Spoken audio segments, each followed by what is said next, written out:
Okay, so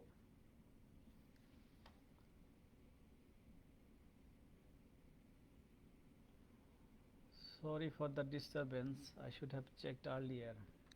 ভাবছিলাম যে হয়তো জুমের মতোই হবে। তো শেয়ার স্ক্রিনে মেবি একসাথে লাইভ এবং শেয়ার স্ক্রিন দুই অপশন চালানো যায় না। সো আমি আগের সেটআপে ব্যাক করলাম। জাস্ট লাইভ ভিডিওতে হয়তো আমাকে দেখা যাচ্ছে আর বাকি স্লাইডটা আমি দেখাতে পারছি না।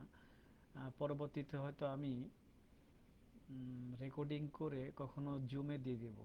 তো আপাতত তাহলে আমরা ডিসকাশনটা শুরু করি, তারপরে যার যে কোনো লাইভ কোশ্চেন থাকলে সেটা আমি রেসপন্ড করব।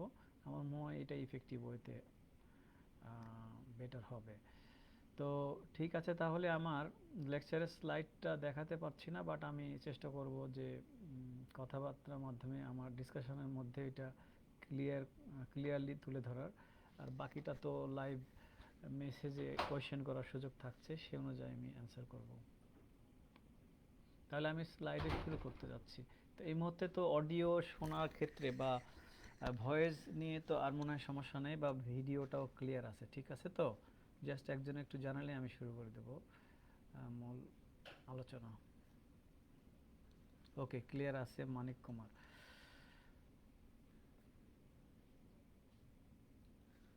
বেসিক্যালি যেটা হয় যে ইউনিভার্সিটি যারা সিনিয়র স্টুডেন্ট ফাইনাল ইয়ারে আছে এরকম, অথবা যারা ফ্রেশ গ্র্যাজুয়েট, তাদের উভয়ের ক্ষেত্রেই অনেকেই এটা একটা অ্যাম্বিশিয়াস, মানে সবার ক্ষেত্রেই প্রায় এখন কম বেশি একটা স্বপ্ন থাকে যে বিদেশে পড়তে যাব। তো সবার যেটা থাকে না, মানে ডিটেলস ইনফরমেশন অ্যাক্সেস করার মতো কোনো রিসোর্স বা রিলায়েবল কোনো সোর্স, যদিও এটা আজকাল ইন্টারনেটের হাতে স্মার্টফোন আছে, গুগলে বা ইউটিউবে চাইলেই অনেক কিছু খুঁজে নেওয়া যায়, তারপরেও কিছুটা দিক নির্দেশনা পেলেই কাজগুলো সহজ হয়। সেজন্য সেইটা উপলব্ধি করে আমি আজকে চিন্তা করেছিলাম যে একটা সেশন লাইভে আমি স্টুডেন্টদের সাথে কথা বলি। কারণ র্যান্ডমলি অনেকেই আমাকে কোশ্চেন ফেসবুকে মেসেঞ্জারে পাঠায় যে ভাইয়া বা আঙ্কেল, আমার এরকম এরকম জায়গায় আমি পড়তে যাইতে চাই, আপনার সাজেশন কি, মানে সাজেশন দিলে ভালো হয়, কি করব। তো বেশিরভাগ ক্ষেত্রেই কোশ্চেনগুলোর কোনো স্পেসিফিসিটি থাকে না, মানে এই জন্য সেই কোশ্চেনগুলোকে রিপ্লাই করাও কঠিন। কারণ তাকে একটা উত্তর দিতে গেলে এমন কোশ্চেন হয় যে আমি কোন ইউনিভার্সিটিতে কোন দেশের কোন সাবজেক্টে পড়লে ভালো হয়, তো এই একটা এক লাইনের কোশ্চেন হইলো, এটা তো অ্যান্সার করা ইজি না। তার ব্যাকগ্রাউন্ড আমি জানি না, সে তার কোয়ালিফিকেশান আমি জানি না, কোনো কিছু না জেনে আমি ডিরেক্টলি তো কমেন্ট করতে পারি না।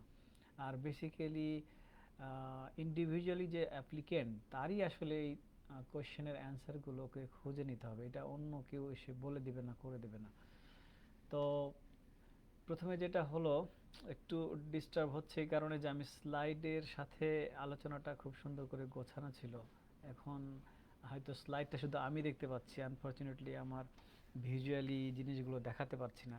তো যদি আমি চিন্তা করি যে স্কলারশিপের ক্ষেত্রে যেমন হলো যে ডোনার্স অ্যান্ড দ্য স্কলারশিপ রিসিপেন্টস, এটার আমার কাছে একটা ম্যাপ আছে যে যেখানে দেখা যাচ্ছে যে নর্থ আমেরিকান এবং ইউরোপিয়ান, সেন্ট্রাল ইউরোপ, যা মানে এক কথায় ইকোনমিক্যালি যারা অনেক স্ট্রং, অর্থনৈতিকভাবে যারা অনেক স্ট্রং, সেই সব কান্ট্রি স্বাভাবিকভাবেই তারা হলো ডোনার্স, স্কলারশিপ অথবা যদি বলি ফেলোশিপ বা যে কোনো ধরনের গবেষণা ফান্ড, এই টাকাটা কিন্তু আসলে দিয়ে থাকে ধনী দেশেরা, এটা স্বাভাবিক। আর রিসিপিয়েন্টরা বেশিরভাগই হয়ে থাকে অনুন্নত দেশ, যেমন হতে পারে যেমন আমাদের সাউথ ইস্ট এশিয়ান বা সাউথ এশিয়ান কান্ট্রিজ, যেমন ইন্ডিয়া, পাকিস্তান, বাংলাদেশ, নেপাল। তো এই ধরনের কান্ট্রি বা আফ্রিকান কিছু কান্ট্রি আছে বা সাউথ আমেরিকান কিছু কান্ট্রি আছে, তো এরা এদের ট্যালেন্ট স্টুডেন্টদেরকে বেসিক্যালি এই ডোনাররা যারা গবেষণা করে ইউনিভার্সিটিতে হিউজলি, তারা ট্যালেন্টদেরকে নানাভাবে স্কলারশিপ এবং ফেলোশিপে আকৃষ্ট করে এবং করে তাদের অল ওভার ওয়ার্ল্ডের বিভিন্ন প্রান্ত থেকে ট্যালেন্টদেরকে নিয়ে এসে তাদের গবেষণা কার্য পরিচালনা করে। আর এর বিনিময়ে এখানে আসলে উভয়েরই আসলে একটা চাওয়া পাওয়ার ব্যাপার আছে, কারণ ডেভেলপিং কান্ট্রির একটা ট্যালেন্ট স্টুডেন্টের দরকার একটা ডিগ্রি, বিদেশি ডিগ্রি। আর সেখানে উন্নত মানে বড় ইউনিভার্সিটিগুলোর রিসার্চ কার্য পরিচালনা করার জন্য তাদের দরকার ডাইনামিক টিম। সো এখানে জাস্ট একটা মানে কি বলবো যে গিভ অ্যান্ড টেক উভয় পক্ষ থেকে এটা জিনিসটা ঘটে।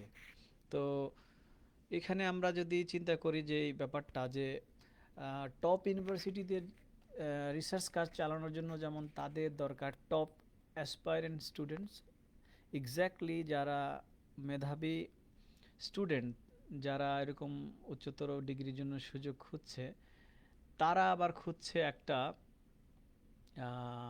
মানে রিনাউন্ড ইউনিভার্সিটিস। তো আসলে উভয় দিক থেকেই টপ ইউনিভার্সিটি খুঁজতেছে বেস্ট স্টুডেন্টস, আবার বেস্ট স্টুডেন্টরা খুঁজতেছে যে দেখা গেল যে টপ ইউনিভার্সিটিস। তো উভয়ের সাথে মানে নিজস্ব মানে টার্গেট অ্যাচিভ করার কারণেই বা স্বার্থেই বিষয়টা মানে স্কলারশিপ ইউনিভার্সিটিগুলো দিচ্ছে এবং স্টুডেন্টরা সেখানে যে ডিগ্রিটা অ্যাচিভ করছে এবং রিসার্চ কার্যক্রমগুলো পরিচালনা করছে বিভিন্ন এক্সপার্ট প্রফেসরের আন্ডারে। তো এখানে যদি আমরা প্রথমে চিন্তা করি যে আমাদের কোন কান্ট্রিগুলোতে আমরা ডিগ্রির জন্য নর্মালি যাব বা চিন্তা করবো, এটা একটা কোশ্চেন আছে কোন দেশে গেলে ভালো। তো প্রথমে যদি আমরা গ্লোবাল ভিউতে চিন্তা করি তাহলে প্রথমে আসে নর্থ আমেরিকা, কারণ নর্থ আমেরিকান ডিগ্রি ঠিক অনেকটা বাংলাদেশে যদি ইঞ্জিনিয়ারিং কোনো রিক্রুটমেন্ট হয় তাহলে উল্লেখ থাকে যেমন পাবলিক ইউনিভার্সিটি অথবা বুয়েটের গ্র্যাজুয়েটদের প্রাধান্য দেওয়া হবে, এরকম একটা বিষয় যেমন থাকে। তো একইভাবে মাস্টার্স, পিএইচডি বা উচ্চতর ডিগ্রিগুলোর ক্ষেত্রেও, গবেষণা ডিগ্রির ক্ষেত্রেও ইউনিভার্সিটির টিচার হওয়ার জন্য বা এরকম রিলেভেন্ট ফিল্ডে যখন অ্যাপ্লাই করা হয় তখন ওখানেও যোগ্যতার ক্ষেত্রে সবসময় ভ্যালুটা আসে নর্থ আমেরিকান ডিগ্রি, মানে হাইলি প্রায়োরিটাইজ। এমনও দেখেছি নর্থ সাউথ বা দেশের যেগুলো সুনামধন্য টপ লেভেল ইউনিভার্সিটি ওখানে সার্কুলারে উল্লেখ করে দেয় যে north American PhD is preferred. Similarly second অপশনে যদি যাই তাহলে ডেফিনেটলি ইউরোপের কথা বলতে হবে, দেন গ্র্যাজুয়ালি অস্ট্রেলিয়া। তো নর্মালি বিদেশে গেলে ইংলিশ স্পিকিং কান্ট্রিগুলোর ডিগ্রির ভ্যালু সবসময় একটু ডিফারেন্টলি দিয়ে থাকে। সো এই জন্য উচ্চতর ডিগ্রি ক্ষেত্রে এই জিনিসটা প্রাধান্য দেওয়া উচিত যে আমি ডিগ্রিটা করে এসে আমি যদি সেটার ভ্যালু ক্রিয়েট করতে চাই, সেখান থেকে যদি আমি একটা ভালো প্রতিষ্ঠানের জব পেতে চাই, একটা ইউনিভার্সিটিতে জয়েন করতে চাই, তাহলে ডেফিনেটলি আমার মনে হয় যে নর্থ আমেরিকা তাদের টার্গেট করা উচিত। তো গ্র্যাজুয়ালি ইউরোপ বা অস্ট্রেলিয়া যেতে পারে। এছাড়াও অন্য দেশ বলতে যেমন আমাদের এশিয়াতেও কিছু টপ ইউনিভার্সিটি আছে, ওইটার নাম ডাক হয়তোবা যারা বিদেশে যেতে চায় তাদের কাছে ওভাবে ইমিডিয়েটভাবে পরিচিত না। নর্মালি ঢাকা ইউনিভার্সিটি, বুয়েট থেকে যারা টপ স্টুডেন্ট তাদের সবসময় টার্গেটই থাকে নর্থ আমেরিকা বা ইংলিশ স্পিকিং ভালো কোনো কান্ট্রিতে যাওয়ার। তো স্বাভাবিকভাবেই এশিয়াতে কিছু ইউনিভার্সিটি টপ র্যাঙ্ক থাকলেও তাদের প্রথম চয়েসে এই দেশগুলো থাকে না, এই ইউনিভার্সিটিগুলো থাকে না। তো সেগুলো আমরা পরবর্তীতে দেখব যে এশিয়ার মধ্যে হলেও কোন ইউনিভার্সিটিগুলো আসলে টপ বা আন্তর্জাতিক লেভেলে তাদের একাডেমিক বা ডিগ্রির কোয়ালিফিকেশান কোনো অংশে কম না, সেই তথ্যগুলো আমরা দেখব। তো যেটা বলছিলাম, হয় north America is on the top, এইখানের মেন কিছু ক্রাইটেরিয়া বিষয় চলে আসে, যেমন ডাইভার্সিটি অ্যান্ড ভ্যারাইটি, মানে ডিগ্রি প্রোগ্রামের পড়াশোনার যে মানে ভ্যারাইটিস লেভেলের যে অপশানগুলো যত রকমের আছে সেইটার ক্ষেত্রে ডেফিনেটলি আমেরিকা তো অনেক অনেক আগে অন্য যে কোনো দেশের চাইতে। সেক্ষেত্রে এক minute please.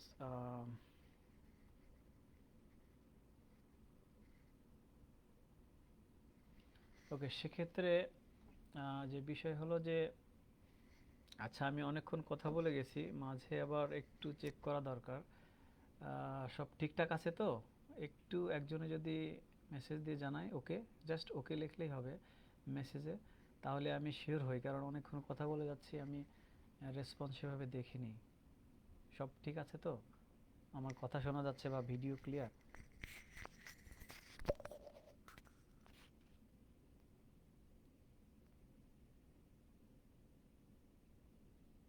Okay, Jahidur Rahman, thank you. তাহলে এখন আবার আলোচনায় ফিরে আসি। তাহলে যেটা বলছিলাম, ডাইভার্সিটি এবং ভ্যারাইটির দিকে, মানে যেকোনো বিষয়ে পড়ার, মানে একদম সায়েন্স বলি, আর্টস, কমার্স, বা যে কোনো এরিয়াতেই একদম ডিটেল যদি বলি, তার ভ্যারাইটি বা ডাইভার্সিটিটা অনেক বেশি হয়েছে। কারণ টপ 100 ইউনিভার্সিটির লিস্টে খুঁজলে দেখা যাবে যে হয়তোবা মোর দেন 50 বা 30 ইউনিভার্সিটি শুধু এককভাবে আমেরিকান ইউনিভার্সিটি।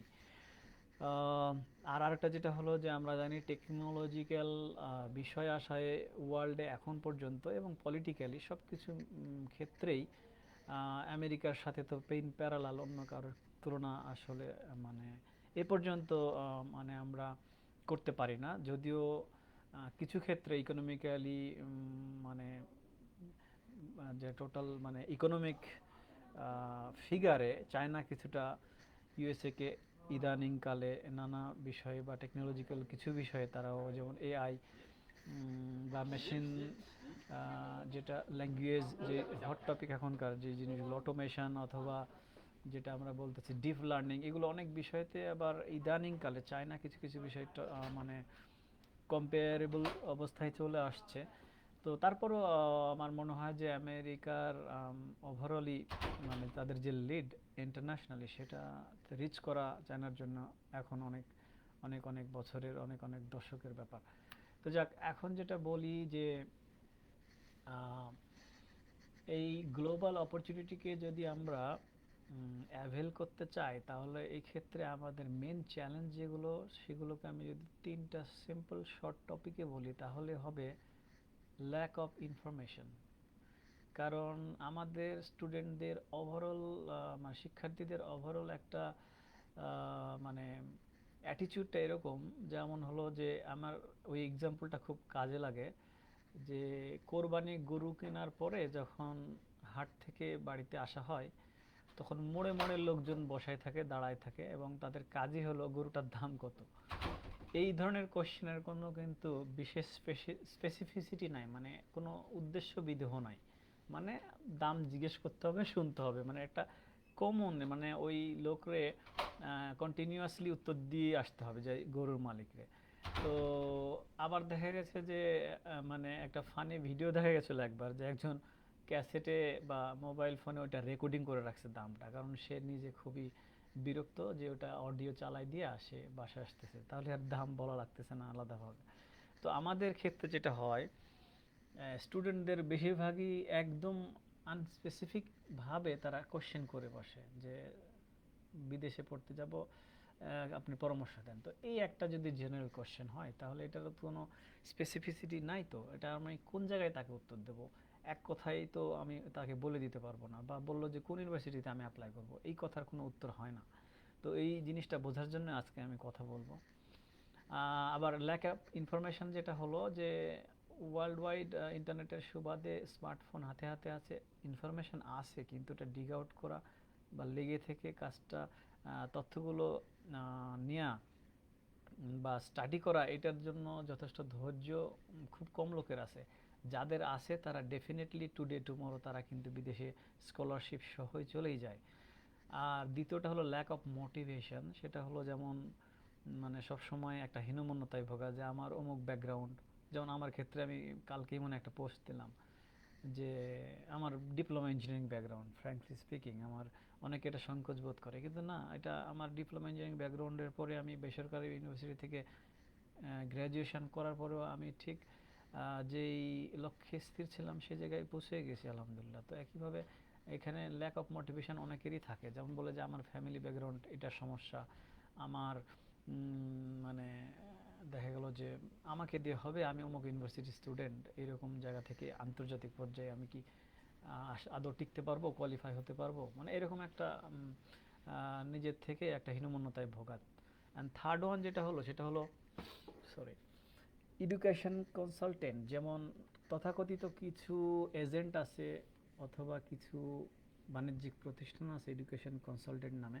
তাদের ক্ষেত্রে সবাইকে এক কাতারে বলবো না, কিছু ভালো আছে, তবে বেশিরভাগ ক্ষেত্রেই বাংলাদেশি প্রেক্ষাপটে দেখা যায় যে তাদের মধ্যে মানে ভোগীযোগী করা বা স্টুডেন্টকে প্রলোভন দেখে, ওই যে বিদেশে স্টুডেন্টকে ইয়ের মতো আর কি, এই যে লেবার ভিসায় যেমন বাইরে নিয়ে যাওয়ার জন্য প্রলোভন দেখায়, অমুক তা সেটা দেবো ওইটা দেবো, কিন্তু দেখা গেলো যাওয়ার পরে ওই মতো কাজ দেয়নি, অন্যরকম কিছু অ্যারেঞ্জমেন্ট করছে। তো যারা এইভাবে টাকা পয়সা আছে, যারা টোটালি এই কনসালটেন্টের রিলাই করে প্রসেস করে, হয়তো 4-5 লাখ 10 লাখ টাকা খরচ করে তারা যেতে পারে বিদেশে ঠিক, কিন্তু তাদেরও এরকমভাবে ইউনিভার্সিটির আন্তর্জাতিক মান থাকে না, বা ওখানে চলে গেলে বা এমন বিপদও হয়, দেখা গেলো যে ইউনিভার্সিটিটা যাওয়ার পরে ক্লোজ হয়ে গেছে, এমন এক্সাম্পল আছে।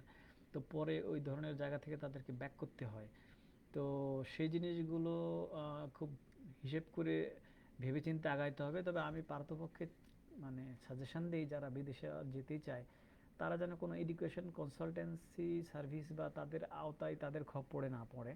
কারণ আসলে নিজের কোয়ালিফিকেশন থাকলে, একটু কম্পিউটার চালাইতে পারলে, ইন্টারনেট চালাইতে পারলে বাকি জিনিস নিজেই ম্যানেজ করা যায়। যেটা লাগবে সেটা হলো একটা কনসিস্টেন্সি, একটা অধ্যবসায়।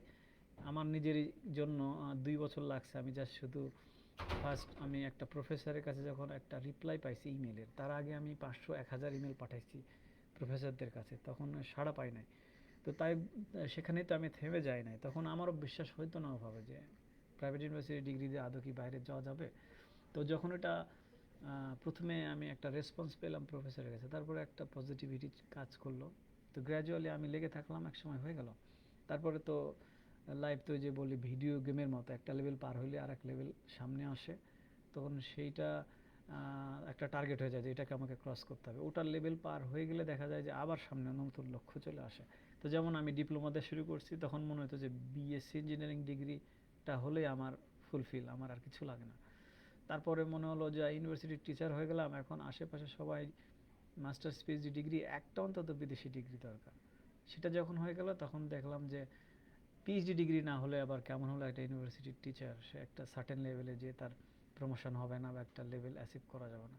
এই ধরনের তাড়না থেকে গ্র্যাজুয়ালি আসলে আমি নিজেও যেমন একটা স্টেপ, একটা বড় একটা স্টেপ আমি ক্রস করেছি। তো এইটাই আসলে নিয়ম, এইটাই আসলে ধারা, যদি প্রক্রিয়া মানে গতভাবে কেউ আগাইতে চায়, তো সেটাই আর কি বলছি। তো ধৈর্য রাখতে হবে, জাস্ট ওই যে উদ্দেশ্য বিহীন কোনো কোশ্চেন ছুড়ে দিলেই একটা অপরচুনিটি চলে আসবে না, হাতে ধরা দিবে না, যেমন ওই যে বললাম কোরবানির গরুর দাম জিজ্ঞেস করার মতো। আচ্ছা, এবার চলে আসি যে আজকের বিষয়, স্কলারশিপে, research grant, fellowship, RA, research assistantship, TA, teaching assistantship, এই জিনিসগুলো কি, এগুলো অত ডিটেল জানার দরকার নাই, একটু লাইটলি আমি টাচ করে যাব।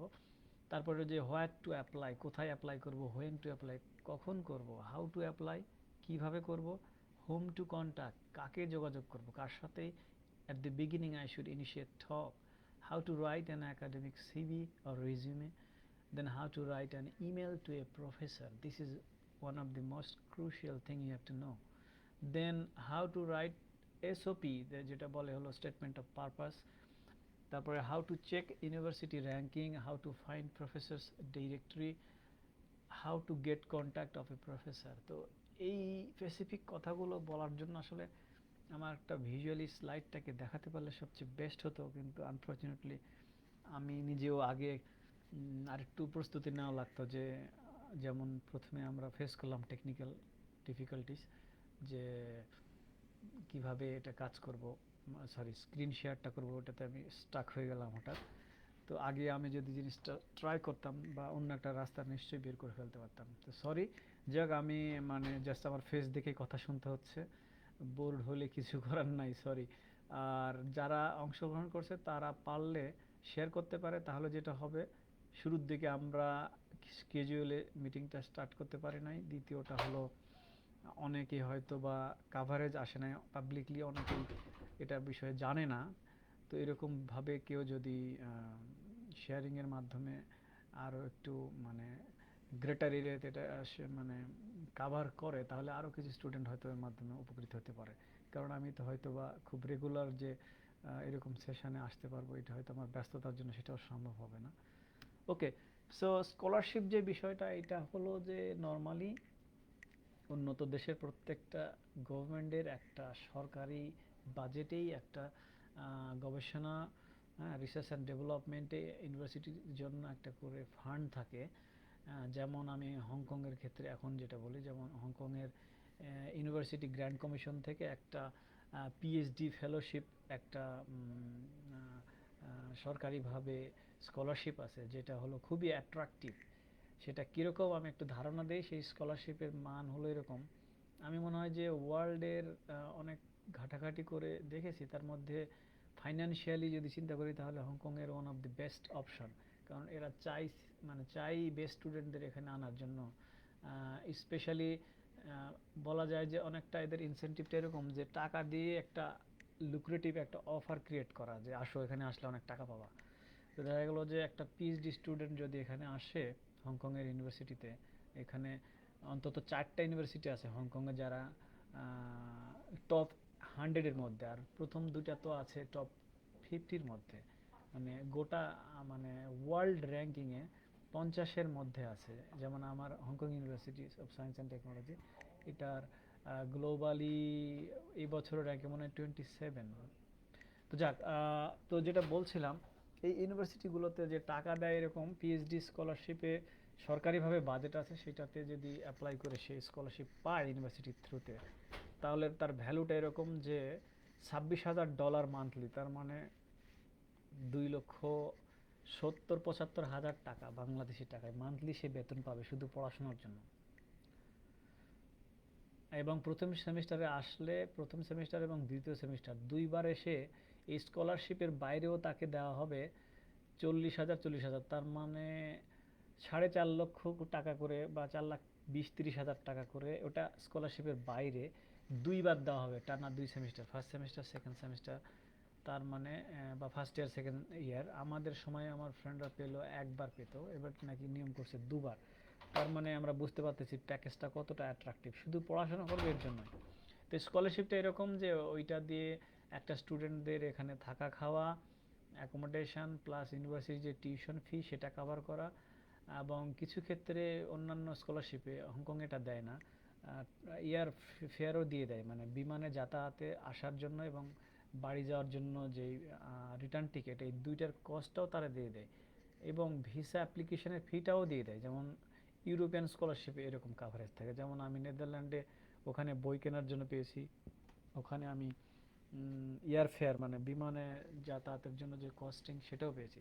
তো এখন এর এই স্কলারশিপ হলো এইটা। দ্বিতীয়টা হলো যে রিসার্চ গ্রান্ট ফেলোশিপ, যেমন হতে পারে একটা কোনো বড় ধরনের মাল্টিন্যাশনাল কোম্পানি, যেমন হুয়াওয়েই যেই চাইনিজ কোম্পানি আছে, বা অ্যাপল যেই কোম্পানি আছে, তাদের কিন্তু নির্ধারিত প্রোডাক্ট এবং ডেভেলপমেন্ট প্লাস ওদের নিজস্ব তো R&D আছেই, তাছাড়াও বাইরেও ওরা তাদের লভ্যাংশ, তাদের টোটাল যেটা বাৎসরিক যেই নেট প্রফিট হয়, ওখান থেকে একটা বড় অংশ তারা কিন্তু বিভিন্ন ইউনিভার্সিটিতে, টপ ইউনিভার্সিটিগুলোতে তাদের প্রোডাক্ট ডেভেলপমেন্ট বা সফটওয়্যার ডেভেলপমেন্টের জন্য ওখান থেকে বাজেট দিয়ে দেয়।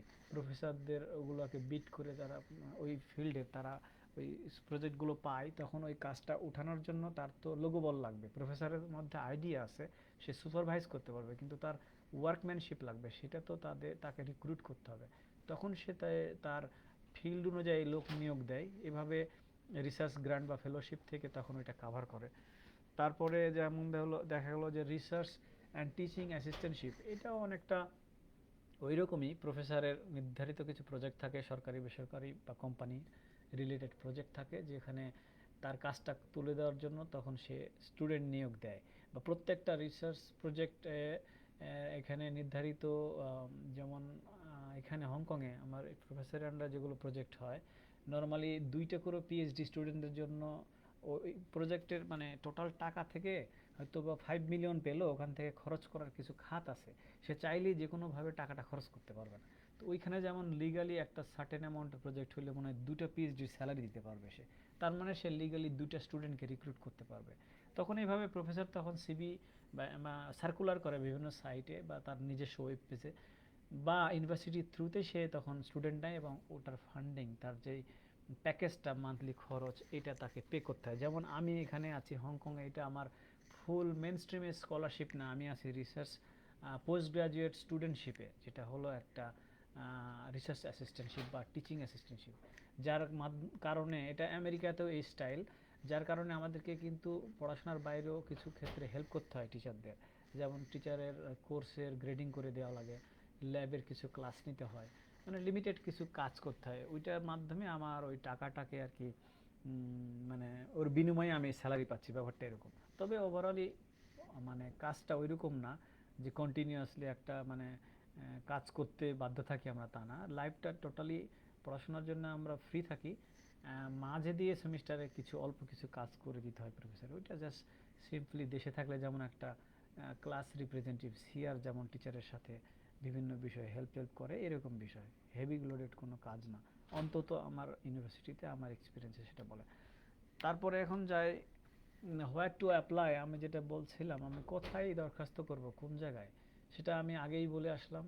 ইউএসএ, কানাডা, অস্ট্রেলিয়া, ইউকে, এই চারটার উল্লেখ করছি।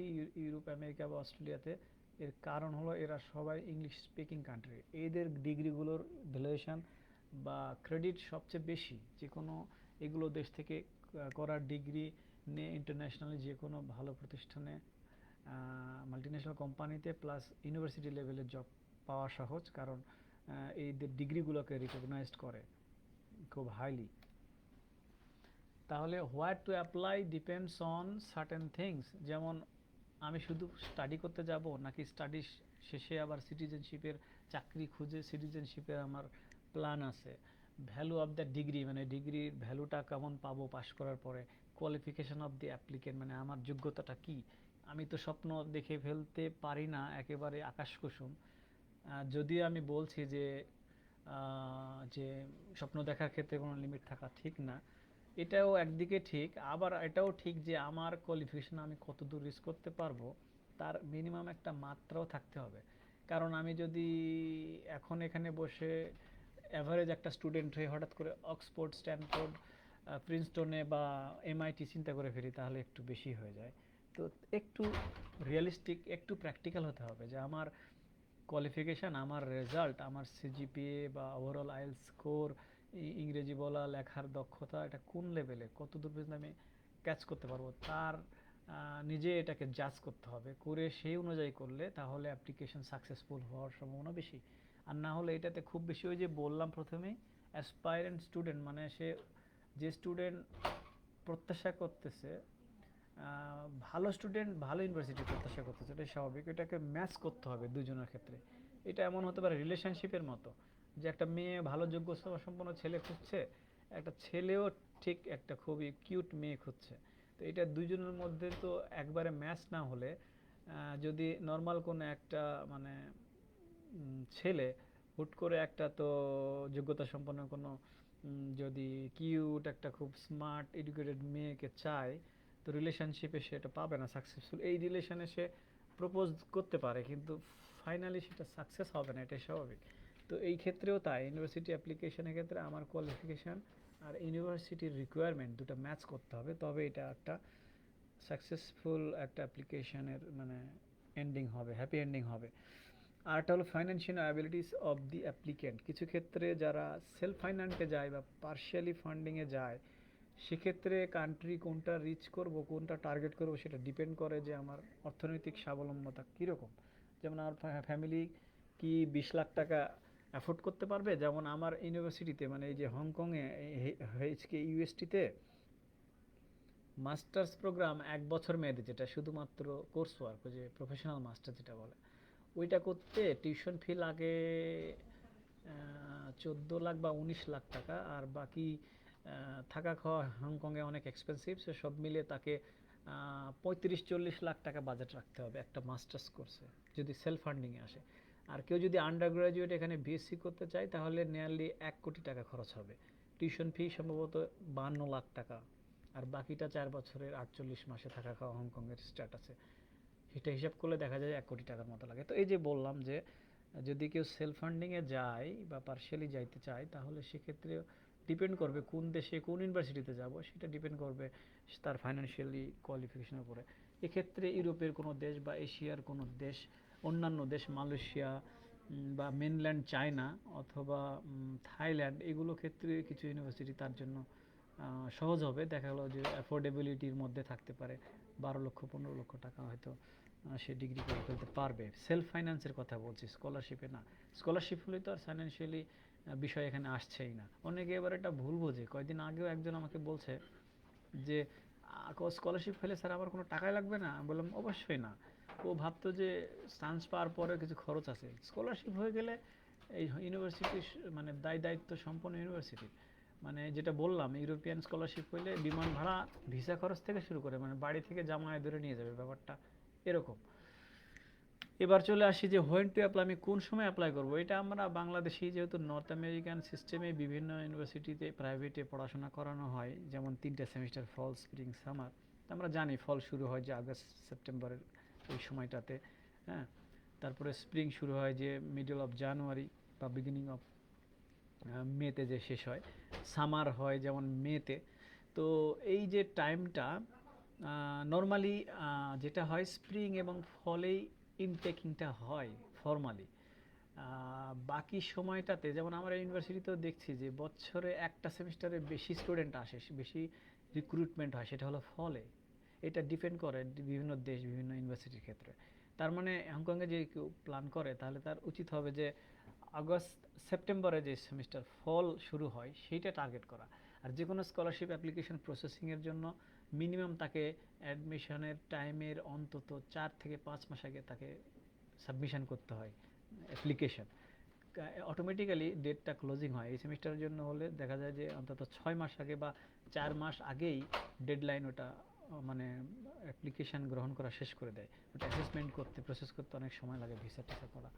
তো তাহলে এখানে যদি কেউ আসতে চায় তাহলে এশিয়ার কান্ট্রিগুলোতে যেগুলো ইউনিভার্সিটি আছে, যেটা বলছিলাম টপ ইউনিভার্সিটির মধ্যে হলো ওই যে প্রথম আলোতে রিসেন্টলি যে নিউজটা আমি শেয়ার করেছি, ওখানে গেলে একটা ধারণা পাওয়া যাবে হংকংয়ে সরি এশিয়ার মধ্যে ভালো ইউনিভার্সিটিগুলো। যেমন হলো ন্যাশনাল ইউনিভার্সিটি অফ সিঙ্গাপুর, এটা 1 নম্বরে আসছে। 3 নম্বরে সিংহুয়া আছে মেনল্যান্ড চায়না, ওটা 2 নম্বরে মনে হয়। 3 নম্বরে আছে ন্যানিয়াং এনটিইউ বলে, Nanyang technology sorry NTU, Nanyang technical university something like that. তারপরে হংকংয়ে যেমন আছে Hong Kong university of science and technology normal, যেটা Hong Kong university, Hong Kong city university of Hong Kong, আর একটা হলো চাইনিজ ইউনিভার্সিটি অফ হংকং, আর একটা হলো পলিটেকনিক্যাল ইউনিভার্সিটি। এই কয়েকটা ইউনিভার্সিটি মানে এশিয়াতে যদি মানে হিসাব করা হয় তাহলে এরা টপ 25-এর র্যাঙ্কে আছে। তার মানে নিঃসন্দেহে এরা ভালো। এবং এগুলাতে এশিয়ার মধ্যে যদি কেউ চিন্তা করে এগুলাতে চোখ বন্ধ করে সে যে কোনোটাতে যাইতে পারে। সো পত্রিকা থেকে অলরেডি আমরা ডিটেল ওখানে পেয়ে যাব যদি কেউ চিন্তা করে যে ডিটেল তথ্য নেওয়ার জন্য। এরপরে যায় যে হাউ টু অ্যাপ্লাই করার মানে প্রসেসে যদি কথা বলতে হয় তাহলে অ্যাপ্লিকেশন প্রসেসে আমার এই স্লাইডটা দেখাতে পারছি না, খুবই কষ্ট লাগছে। যে অনলাইন অ্যাপ্লিকেশন একটা মাধ্যম, যে কোনো ইউনিভার্সিটির ওয়েবসাইটে যাওয়ার পরে সেখানে যখন আমরা অ্যাডমিশানে ক্লিক করব অটোমেটিক্যালি সমস্ত প্রসেস গাইডলাইন দেওয়া আছে। অ্যাপ্লিকেশন শুরু করার পরে ভেতরে ওইগুলো অপশান আছে যে কোনো স্কলারশিপে অ্যাপ্লাই করবো কিনা, ওইটা ফর্ম ফিল আপের সময়ই অনলাইনে এগুলো সিস্টেমগুলো হাতে পেয়ে যাব। যে ওখানে অপশনও থাকে যে আমি কি ফান্ডিংয়েই শুধু অ্যাপ্লাই করব, কোন ফান্ডিং, ওখানে ড্রপ ডাউন লিস্ট থাকবে। এবং আমি ফান্ডিং ছাড়া যদি অ্যাডমিশন হয় তাহলে কি আমি যাব, এখানে অপশন থাকে। তো নর্মালি আমরা যারা অ্যাপ্লাই করি আমাদের যাদের ফাইন্যান্সিয়াল ব্যাকগ্রাউন্ড স্ট্রং না তারা বলি যে না ফান্ডিং না হলে আমার পক্ষে সম্ভব না, সুতরাং ওই অপশনে আমি না করে দিই। তো অটোমেটিক্যালি হয় স্কলারশিপ হইলে তার অ্যাডমিশন অফার করবে, আর স্কলারশিপে যদি আমি না টিকি তাহলে আমাকে আর অ্যাডমিশন অফার করবে না। আর ওটা যদি ওপেন রাখি তাহলে দুইটাই, অর্থাৎ নর্মাল অ্যাডমিশন পাওয়া খুব একটা চ্যালেঞ্জিং না, অ্যাডমিশন পাওয়াই যায়। জাস্ট অ্যাপ্লিকেশন করলে দেখা গেল যে অ্যাডমিশন পাওয়া যাবে। কিন্তু মেন ফ্যাক্ট হলো যে টাকা, যদি স্কলারশিপ ছাড়া হয় তাহলে তো ওই পরিমাণ কস্ট অ্যাফোর্ড করে যাওয়া সম্ভব না। এবার হলো মিনিস্ট্রি অফ ফরেন অ্যাফেয়ার্স, বাংলাদেশের এই জিনিসগুলো আমি দেখাতে পারলে খুবই ভালো হতো। থ্রু এম্বাসি মানে প্রত্যেকটা যে যে দেশের যে এম্বাসি আছে না ঢাকাতে, তো ওগুলোর ওয়েবসাইটে যাওয়া, ওখানে গেলে দেখতে পাবে যে এমবাসির ওয়েবসাইটে যেমন জাপানের বোকাকুশু, বা ওদের কথাটা বলতেই একটু কঠিন, ওটাকে ইংরেজিতে বলে ম্যাক্সড স্কলারশিপ, যেমন ওইটা একটা সরকারি গভর্নমেন্টের স্কলারশিপ জাপানের।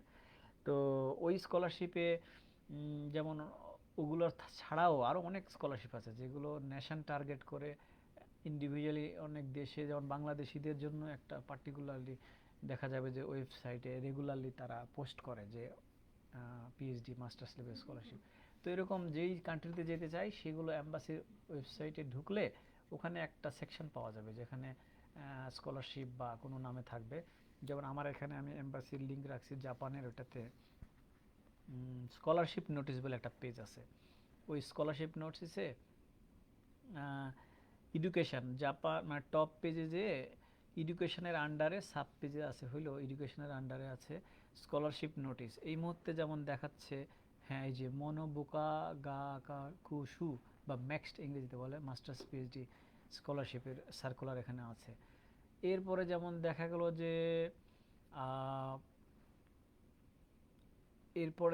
যে আমরা আরেকটা অপশন আছে হলো মিনিস্ট্রি অফ ফরেন অ্যাফেয়ার্স বাংলাদেশের, মানে আমাদের মিনিস্ট্রির যে আলাদা আলাদা ওয়েবসাইট আছে না, এখানে যেটা হলো মোফা বলে, ministry of foreign affairs .gov.bd media, তার আন্ডারে স্কলারশিপ। হ্যাঁ, এখানে আমরা পেজের কথা আমি ইউআরএল বলে দিচ্ছি, mofa.gov.bd মিডিয়া \স্কলারশিপ।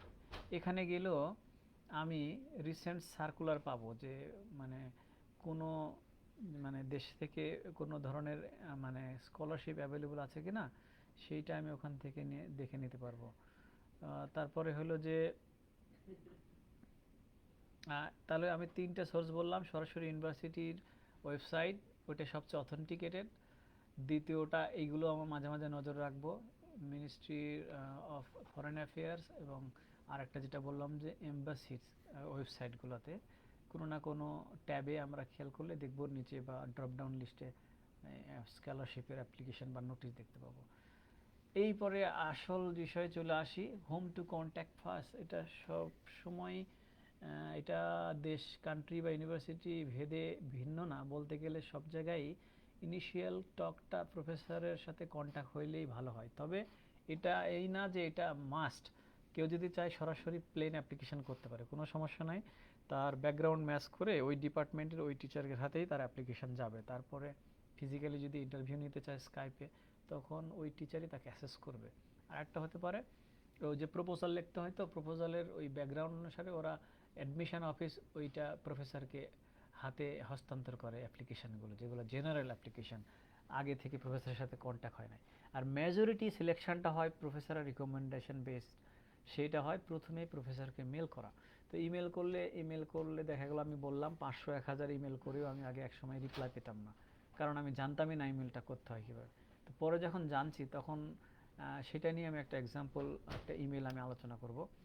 তাহলে how to write an email to A potential MSc PhD supervisor, সেইটার একটা স্টেপ দেখি। যেমন একটা ইমেল লিখতেছি এরকম, ডিয়ার প্রফেসর এক্স, বা একটা ইংরেজি নাম বললাম কিছু একজন, Alex, I am a student at, ধরলাম কি বলবো, university of Dhaka, and I am thinking about graduate school on something, মানে ডট ডট ডট, মানে একটা নির্দিষ্ট কোনো স্কুল বা আমি যেই মানে বিভাগে পড়ি সেটা উল্লেখ করলাম। আমি বলতেছি যে আমি আগামীতে গ্র্যাজুয়েশন শেষ হবে, I am getting in touch to ask if you can give me any advice or direction about that, sincerely student অমুক। তো এরকম মেলকে বলতেছে this is an instant delete email.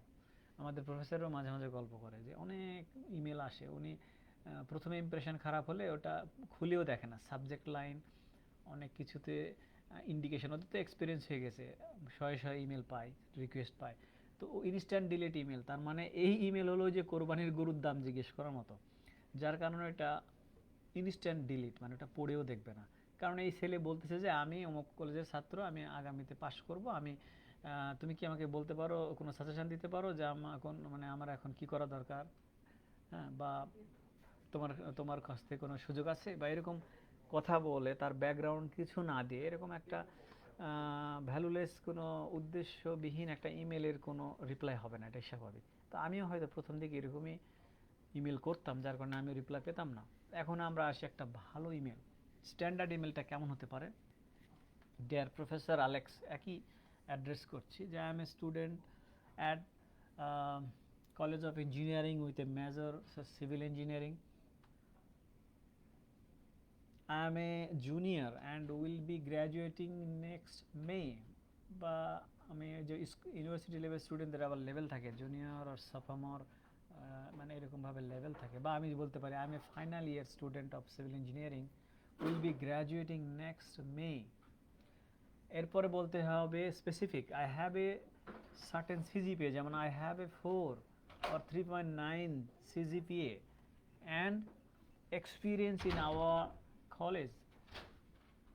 বলে দিলাম যে সামার প্রোগ্রামে বা ইন্টার্নশিপে বা অমুক একটা স্পেশাল কোনো একটা অ্যাচিভমেন্ট আছে, যে যে আমি কোনো একটা সার্টেন, যেমন আইবিটিতে যেমন একাডেমিক এক্সেলেন্স অ্যাওয়ার্ড আছে, যেমন আমি সিজিপি তো ভালোই আছেই, আমি একটা সার্টেন সেমিস্টারে এরকম এক্সেলেন্স স্কোর করছি। মানে এই ফার্স্ট এই 2-3টা লাইনে এই প্যারাগ্রাফটা দিয়ে আমি হিট করতেছি আমার নিজস্ব কোয়ালিফিকেশান। তো এইখানে যে যদি ভালো হয়, সিজিপিএ ভালো, তার একটা আলাদা অ্যাচিভমেন্ট আছে, একাডেমিক এক্সেলেন্সে অ্যাওয়ার্ড পাইছে, এটা যদি হয়, তাহলে স্বাভাবিকভাবে আমার নেক্সট দ্বিতীয় প্যারাগ্রাফ পড়ার ইচ্ছা জাগবে যদি আমি প্রফেসর হই। কারণ আমার তো কন্টিনিউয়াসলি আমার পেশা হলো আমাকে ছাত্র নিয়োগ দিতে হবে, আমার রিসার্চ কাজটাকে উঠায় নেওয়ার জন্য আমার কন্টিনিউয়াসলি স্টুডেন্ট লাগবে। আমার কাজ হলো বেস্টের বেস্টটাকে আমার নিয়ে আসা। তাহলে এটা তো তার ডিনাই করতে পারে না, সে শুধু ওয়েট করে পারফেক্ট ম্যাচিংয়ের জন্য। তো এই জন্য এই একটা প্যারাগ্রাফে এই সংক্ষিপ্ত 2 লাইনের মধ্যে ছেলে যেভাবে, বা যে ইমেলের যেভাবে স্ট্রাকচার বললাম, এতে করে কিন্তু একটা গুড ইমপ্রেশন ক্রিয়েট হয়ে গেছে প্রফেসরের। এখন সেকেন্ড প্যারাগ্রাফে যাচ্ছি, I am planning to attend graduate school in some, নাম দিয়ে দিলাম, with a focus on this. মানে আমি চিন্তা ভাবনা করছি, আমি প্ল্যান করতেছি যে যে আমি গ্র্যাজুয়েট লেভেলে, মানে আমার ডিগ্রি শেষে পরবর্তীতে পোস্ট গ্র্যাজুয়েট লেভেলে আমি সার্টেন টপিক্সের উপর ফোকাস করতে চাচ্ছি। In one of my classes, যে একটা উদ্ধৃতি দিচ্ছি যে আমি আন্ডার গ্র্যাজুয়েট লেভেলে একটা কোর্সে একটা সার্টেন টপিক পড়ছি, which was taught by professor অমুক, I had the chance to read your article. এইখানে একটা লিঙ্ক করা যেতে পারে স্পেসিফিক্যালি, যেমন যে আমার কোনো একটা ক্লাসের টার্ম পেপার করতে যেয়ে বা প্রজেক্ট করতে যেয়ে তোমার কিছু আমাদের আর্টিকেল পড়া লাগে না, সায়েন্টিফিক আর্টিকেল পড়তে হয় না? আর যে বিদেশে উচ্চশিক্ষার জন্য যাবে তাকে তো অবশ্যই এক্সপিরিয়েন্স থাকতে হবে, যে কিছু সে আর্টিকেল পড়ছে, জানে, রিসার্চের সাথে হালকা হলেও ইনভলভ ছিল টিচারদের সাথে। সো অটোমেটিক্যালি তার কিছু ব্যাকগ্রাউন্ড থাকবে। সো এটা আর্টিফিশিয়ালি আমি ওই প্রফেসরকে টার্গেট করলে তার কিছু ম্যাটেরিয়াল আমি আগে পড়ে ফেলতে পারি। তারপরে ওটাকে উদ্ধৃতি দিয়ে যখন আমি বলবো যে তোমার অমুক আর্টিকেল পড়েছি, এটা আমার ভালো লাগছে, I really enjoyed it and এটা ঠিক অনেকটা, তাই বলে যে একদম ওপেন প্যাম্পারিং করা বিষয়টা তা না, আমি জাস্ট তাকে যে সিরিয়াসলি নিয়েছি, তার কি কাজ করে সেটাও আমি জানি, এটা জানাই দেওয়া আর কি। And it give me a many ideas for my future research. এখন পরের কাজ হলো শুধু তারটা পড়ে মজা লাগছে বললে শেষ না, পরেটা আমাকে ওটার সাথে কিছু অ্যাড করতে হবে, যে হ্যাঁ আমার ওইটা পড়ছি সাথে আমার কিছু আইডিয়া, ফিউচারে ওটাকে এক্সটেন্ড করার মতো কিছু আইডিয়া জন্ম নিয়েছে মাথায়। I have been exploring graduate programs, আমি চেষ্টা করছি নানা ইউনিভার্সিটিতে, হ্যাঁ, গ্র্যাজুয়েট প্রোগ্রামসগুলোকে আমি দেখতেছি অনলাইনে বিভিন্ন ইউনিভার্সিটিতে, where I can work on this topic. আমি চেষ্টা করছি, খুঁজছি এই ধরনের কাজ যদি আমি ফিউচারে আরও এক্সটেন্ড করতে চাই গবেষণা কাজটাকে, তাহলে আমি কোন কোন ইউনিভার্সিটিতে ভালো এই সাবজেক্টের প্রফেসর বা ওই লেভেলের ল্যাব ফ্যাসিলিটি আছে সেটা আমি খুঁজে দেখেছি। মাই স্পেসিফিক প্রজেক্ট উইল লাইকলি, এখন আরও ন্যারো ডাউন করে টপিকে যেয়ে বলতে হবে যে আমি এই কাজটা করতে চাই, focus on this and I am particularly interested in exploring the question of this. একদম একটা রাফলি একটা রিসার্চ কোয়েশ্চেন সংক্ষেপে ওখানে লেখা দেওয়া যেতে পারে যে আমি একদম স্পেসিফিক্যালি এই প্রবলেমটা সলভ করতে চাচ্ছি, যেটা অবশ্যই জাস্টিফাইড হইতে হবে। তার কোনো একটা পেপার পড়ে যেমন একটা আর্টিকেলে কিন্তু ওই লিমিটেশনটা থাকে, বা ফিউচার রিসার্চ ডাইরেকশন বলে একটা অংশ থাকে, মানে একজন যে কাজটা করলো ওখান থেকে আর কি অপরচুনিটিস আছে সেটা ওখানে হিন্টস দেওয়া থাকে। তো সেখান থেকে আমি ওইটা পিক আপ করতে পারি যে আমি চিন্তা করছি ওই লিমিটেশনটাকে সলভ করব আমি যদি সুযোগ পাই ফিউচারে। তাহলে হলো কি এই সেকেন্ড প্যারাগ্রাফ পড়লে অলরেডি প্রথমে তো দেখলো ছেলের কোয়ালিফিকেশন ভালো, দ্বিতীয় এ হলো আমাকে সময় দিয়ে আমার প্রোফাইল পড়ছে, সে আমার পেপার পড়ছে, তার নিজস্ব কিছু আইকিউ আছে, সেটা দিয়ে সে জাজ করছে, আরও কিছু ইউনিভার্সিটি খুঁজছে, এরপরে সে একদম স্পেসিফিক একটা পেপারের আউটলাইন থেকে ফিউচার রিসার্চ ডাইরেকশন থেকে একটা লাইন কাট করে সে মানে হিট করছে, যেটা দেখলেই প্রফেসর বুঝে যাবে যে ইয়েস হি ইজ সামথিং। এরপরে থার্ড প্যারাগ্রাফে যায়, I hope you don't mind my getting in touch but I would like to inquire whether you are currently accepting graduate students. এরপরে কথা হলো যে আমি তোমার কাছে সুযোগ খুঁজছি, যে মানে ইনকোয়ারি করতেছি যে তোমার হাতে এরকম কোনো সুযোগ আছে নাকি যে গ্র্যাজুয়েট স্টুডেন্ট তুমি নিচ্ছ। ইফ ইউ আর, যদি তুমি নাও, would you willing to talk to me a bit more, তাহলে এটা নিয়ে কি আমার সাথে একটু কথা বলবা, by email or on the phone, মানে তাকে অনেক অপশান দিচ্ছে সে, or in person if I can arrange a campus visit. এমন হতে পারে যে আমি এই দেশেই আছি, হতেই পারে যেমন আমি হংকংয়ে আছি, আমি হয়তো আন্ডার গ্রাজুয়েট স্টুডেন্ট, আমি পিএইচডি খুঁজছি, আমি হংকংয়ের অন্য ইউনিভার্সিটিতে আমি যেতেই পারি ফিজিক্যালি, বা বাংলাদেশে নর্মালি যেমন হলো যে ইন্টারন্যাশনালি বাংলাদেশ থেকে হয়তো আরেক দেশে ফ্লাই করে যে ইন্টারভিউ দেওয়া ফিজিক্যালি সম্ভব না, কিন্তু এমন প্রেক্ষাপট যদি হয় যে আমি এক ইউনিভার্সিটিতে আছি যেখানে ওই দেশের মধ্যে আমি ফিজিক্যালি যেতে পারবো, তাহলে ওইটাও অপশান দিচ্ছে যে I can visit your campus or graduate plan নিয়ে আরও ডিসকাশন করতে পারি তোমার সাথে। I have explored your department's graduate school website, তোমার ডিপার্টমেন্টাল ওয়েবসাইট আমি দেখেছি detail, and it seems like an excellent fit for me because of its emphasis on this. আমি দেখলাম যে এটাই আমার জন্য বেস্ট, কারণ হলো এই স্কুল তোমার ডিপার্টমেন্টটাও এটাই নিয়ে কাজ করে একদম স্পেসিফিক্যালি, এটা আমার জন্য best match, but I still have a few specific questions about this. এরপরেও সে কিছু কিছু কোয়েশ্চেন রাখতে পারে যে ঠিক আছে তোমার স্কুলে এগুলো তো হয়ই, তারপরে দেখা গেলো যে একটা সার্টেন টেস্টের জন্য কিছু ইকুইপমেন্ট লাগবে, বা এই ধরনের একদম স্পেসিফিক যে মানে ওইটা একটা বাড়তি কিউরিসিটি দেওয়া যে তোমার এগুলো এগুলো ফ্যাসিলিটি ওখানে ঠিক ইকুইপমেন্ট সংক্রান্ত না, কিছু বাড়তি কিছু কিউরিসিটি ওখানে অ্যাড করা যেতে পারে, যে আমার ওই যে তার আর্টিকেল বা তার রিসার্চ ওয়ার্ক পড়ে আমি যেটা বুঝছি সেই আলোকে। Then I know you are busy so I appreciate any time you can give me, তাহলে আমি জানি তুমি খুব ব্যস্ত, প্রফেসরও তো স্বাভাবিক ব্যস্ত, সো তুমি যদি আমাকে একটু সময় দিতে আই অ্যাপ্রিসিয়েট, আমি সেটাকে মূল্যায়ন করতাম। অ্যান্ড থ্যাঙ্কস এই তো দিয়ে এসেন্সিয়ালি সাম নেম। তাহলে তিনটা স্ট্রাকচার্ড প্যারাগ্রাফে প্রথমটাতে নিজেকে হাইলাইট করলাম, অটোমেটিক্যালি প্রফেসরকে অ্যাটেনশন ড্র করলো নেক্সট প্যারাগ্রাফও দেখা গেল যে না সে মানে আন্দাজের উপর কথা বলে না, সে স্পেসিফিক কথা বলে। থার্ড অপশানে সে দেখতেছে যে স্টুডেন্ট খুবই অর্গানাইজড এবং সে প্রফেসর যে বিজি তাকে অনেক অপশান দিচ্ছে মানে কমিউনিকেশন করার জন্য।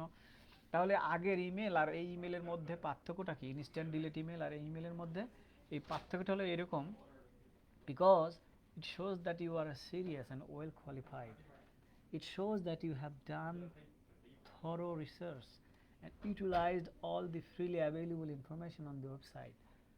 It shows that you have a specific plans which have yielded specific questions. It shows that you are familiar with the professor's work. It shows that you respect the professor's time. এই কতগুলো point hit করে যাচ্ছে।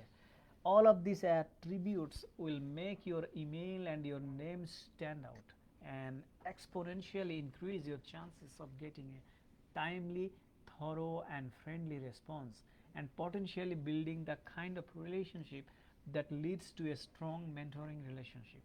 If the professor doesn't respond in a week or so, এরপরেও যদি দেখা যাচ্ছে এক সপ্তাহ পরে কোনো ইমেলের উত্তরই নাই, send a follow-up email gently reminding them of your initial email and asking again or for their response.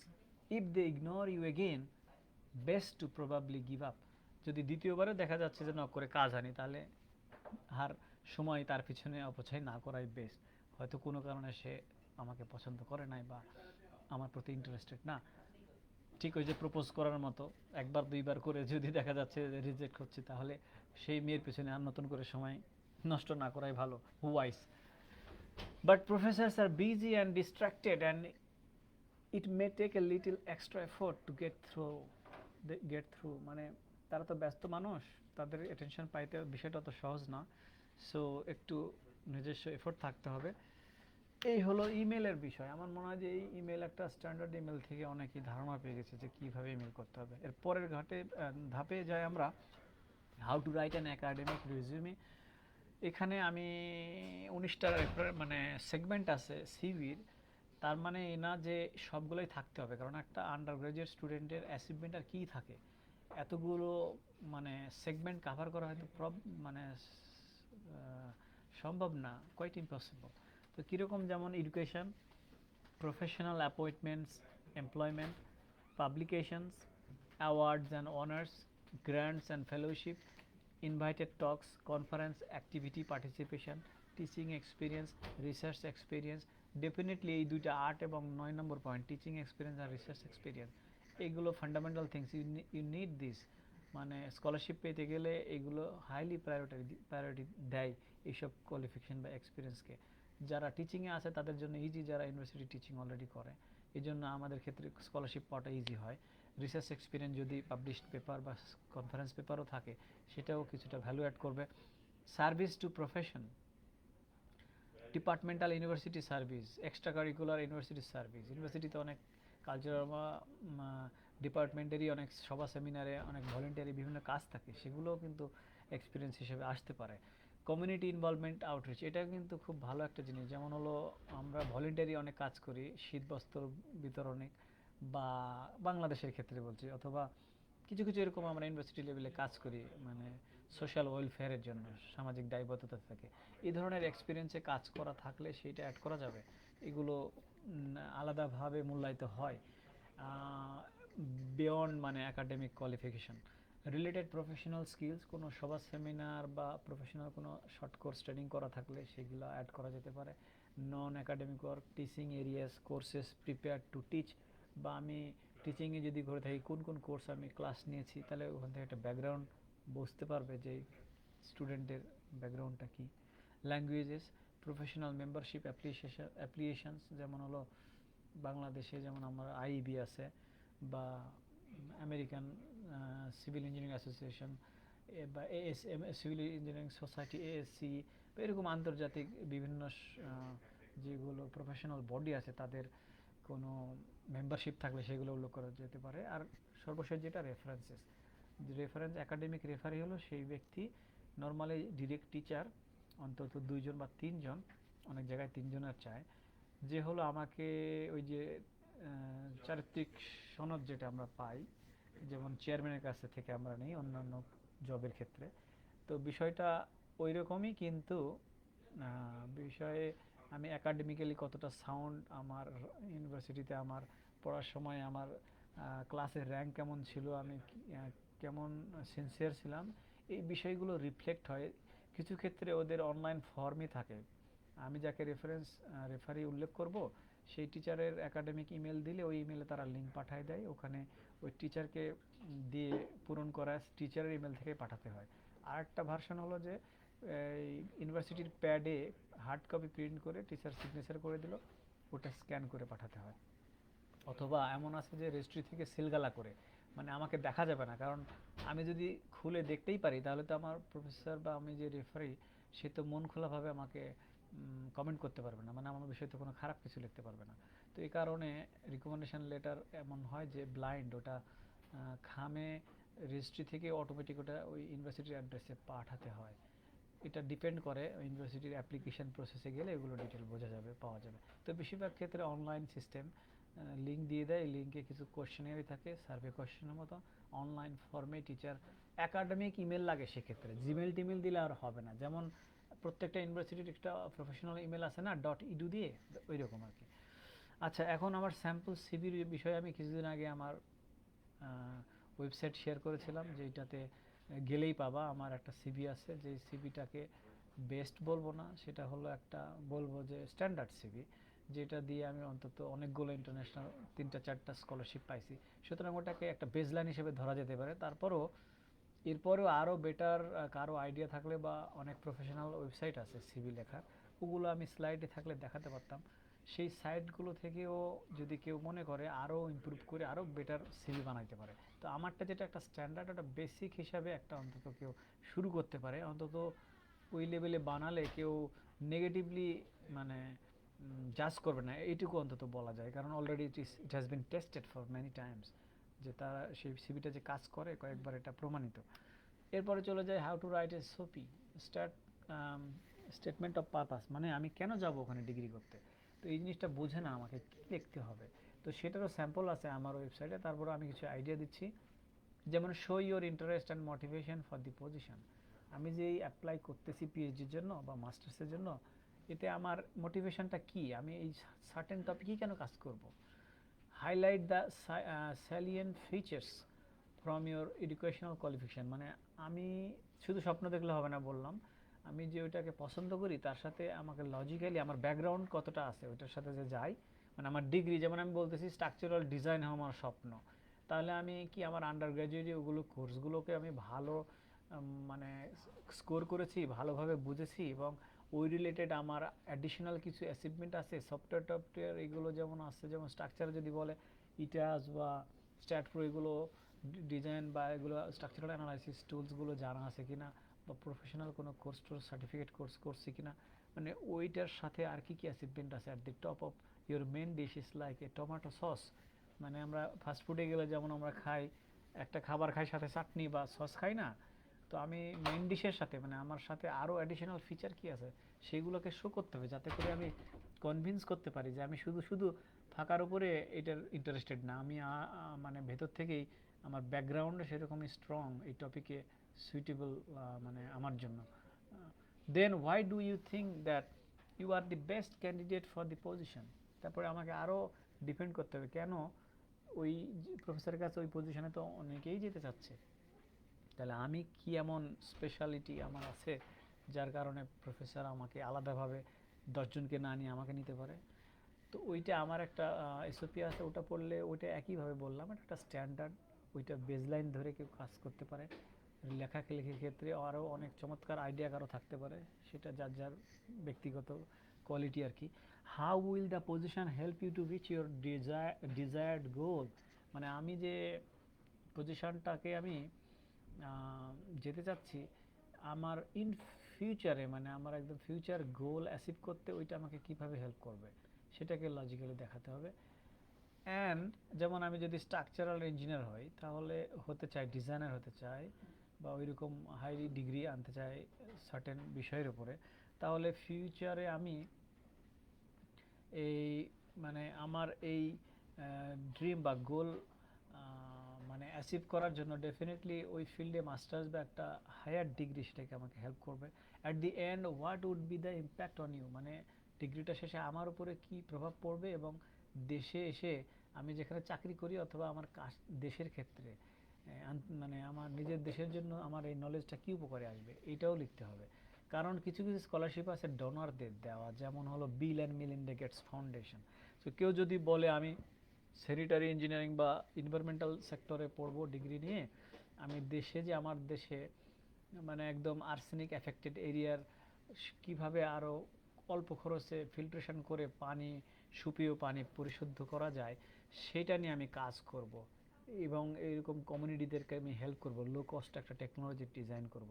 তাহলে এটা যেমন একটা লজিক, তখন ডেফিনেটলি বিল গেটসের প্রায়োরিটি হলো যে এরকম ওয়ার্ল্ডের সুবিধাবঞ্চিত আফ্রিকান এবং ডেভেলপিং নেশনের একদম গরিব মানুষদের অনেক ওয়াটার স্যানিটেশন নিয়ে কিন্তু অনেক প্রায়োরিটি দেয়, যে বা ওই যে বেসিক হেলথ বা যেগুলো এই যে প্যান্ডেমিক আছে বা আগে যেগুলো মহামারী অসুখ ছিল এগুলোর পিছনে যেমন ওদের প্রায়োরিটি আছে। তো দেখা গেলো যে ওই ধরনের যদি বিশেষ ফান্ড হয়, ওই স্কলারশিপটা হয় কোনো ডোনারের দেওয়া বা রেড ক্রিসেন্ট সোসাইটির দেওয়া, তাহলে ডেফিনেটলি ওদের জিনিসটার প্রায়োরিটি আগে পড়তে হবে যে এরা কোন কোন টপিকে বেশি মানে কাভার করে স্কলারশিপগুলো, এবং ওই আঙ্গিকে আমাকে লিখতে হবে বুদ্ধি করে, যাতে বাস্তবে আমি ওটা বাস্তবে করি আর না করি, থিওরিটিক্যালি আমাকে অন্তত শো করতে হবে যে আমি হ্যাঁ এটা করে এই জ্ঞানটা পেলে আমার দেশ বা আমার ইউনিভার্সিটিতে এটা উপকৃত হবে।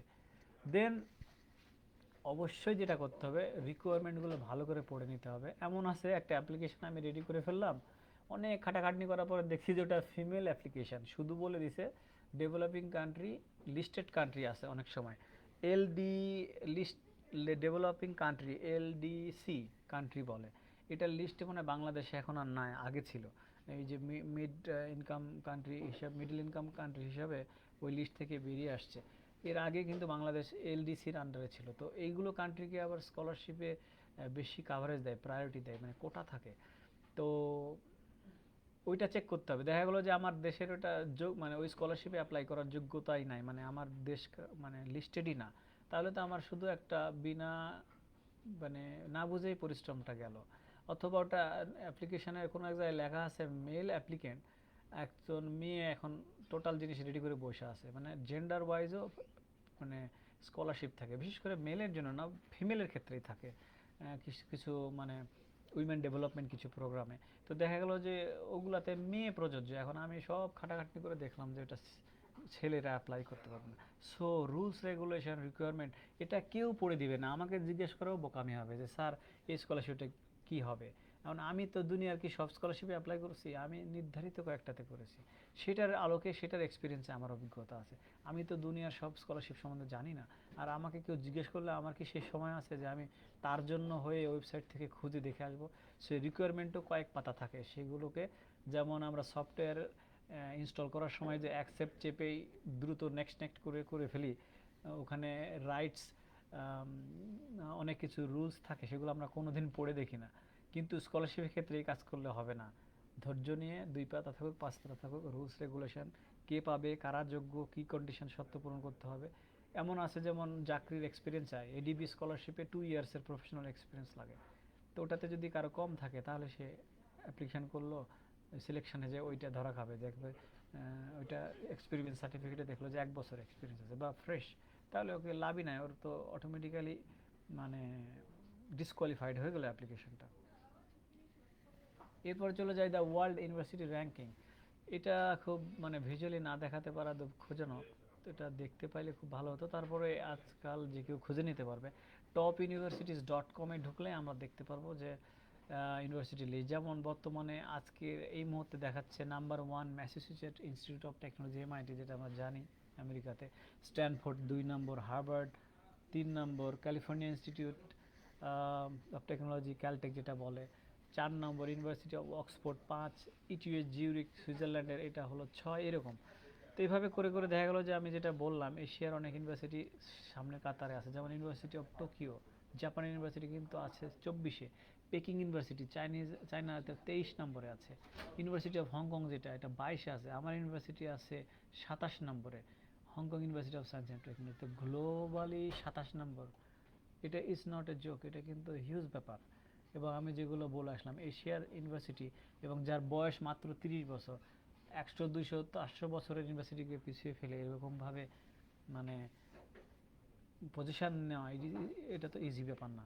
সুতরাং হংকং ইউনিভার্সিটি মানে আমার বর্তমান ইউনিভার্সিটিও 27 র্যাঙ্ক, যার বয়স মাত্র 30 বছর, ও 1991-এ প্রতিষ্ঠা পাইছে। তারা কী পরিমাণ এদের ইনভেস্টমেন্ট, কী পরিমাণ রিসোর্স এরা নিয়ে আসছে এখানে, টিচার স্টুডেন্টদেরকে আকৃষ্ট করছে, যার কারণে সে গ্লোবাল র্যাঙ্কিংয়ে 27 নম্বরে সে অলরেডি জায়গা দখল করছে। তো ওই যে পেকিং বললাম চায়নার ইউনিভার্সিটি, ওটা 23-এ, ইউনিভার্সিটি অফ হংকং তো 22 নম্বর।